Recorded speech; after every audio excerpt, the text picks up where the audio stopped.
तर आज सकाळी सकाळी चालली आहे आमची गडबड अशी चालली आहे। आई चालली आहे पंढरपूरला 20-22 दिवस आणि आईने भरले सगळं सामान। तर सर्वात पहिले तुम्हाला श्री स्वामी समर्थ आणि शुभ सकाळ मित्रांनो। तर आईने आहे ना 4-5 दिवस अगोदर सामान वगैरे भरले। आता आई पिते चहा आणि बाबाही काढले इकडे गाडी आणि प्रियांश बसले मस्त जोडण्यात आणि प्रियांशने चांगल्याच स्माइली तळायला त्याला दिसलं स्माइली आणि फ्रेंच फ्राय ते पण त्याला तळून दिले। आणि इकडे लगेच आईचं पण सामान पॅक करायचा होता खायचा ना। प्रियांशने आईचे घेतले तिकडे पाया पडायला। आई कशी होती मशिरी लगेच पाया पडला, लगेच आम्ही पाया पडलो आईची ना। वापस प्रियांश पाया पडला, राधिका पण पडली। आईने दिले त्यांना पैसे सर्वांना ना। राधिका काही वेदिका उठले नाही तर कार्तिकी उठली नाही तर त्यांना पण नंतर दिले।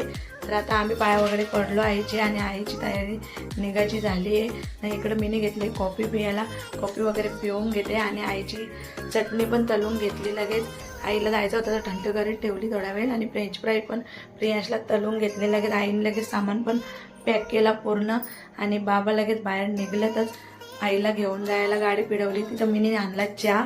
तर बाबा आले चहा पियाला आणि आई लगेच गेली ना गाडीत बसली। आई जाईल आता तळोजा मजकुरशी त्यांना डायरेक्ट गाड्या आहेत तिथनं जातील ते आळंदीला। आळंदीशी 2 दिवसांपायी यात्रा आणि इकडे आपलं डस्टर आहे, डस्टरची भेट घेतली थोडीशी आणि भेटूया नंतर।